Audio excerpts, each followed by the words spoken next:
ব্যাঙ্গালোরে যদি নতুন বাঙালি রেস্টুরেন্ট খোলে আর তার নাম যদি হয় মিত্র ক্যাফে, তাহলে তো যেতেই হয়। তাই আর অপেক্ষা না করেই বেরিয়ে পড়লাম দুপুরের মধ্যাহ্নভোজের উদ্দেশ্যে।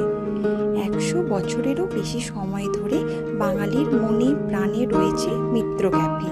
ফিশ কবিরাজি, ফিশ ফ্রাইয়ের সম্মোহন, আহ, সে কি অপূর্ব স্বাদ! অনেক দিন পর কলকাতার ফিশ ফ্রাইয়ের স্বাদ পেয়ে মন জুড়িয়ে গেল।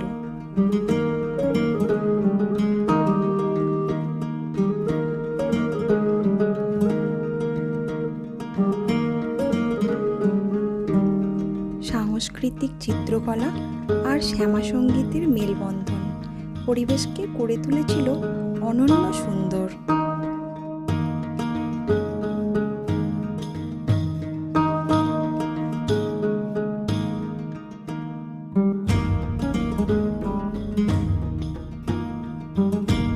আমাদের মেনুতে ছিল ভাত, ডাল, শুক্তো আর সাথে ফিশ ডায়মন্ড ফ্রাই, ফিশ কবিরাজি, ইলিশ ভাপা, পমফ্রেট ঝাল, ভেটকি পাতুরি।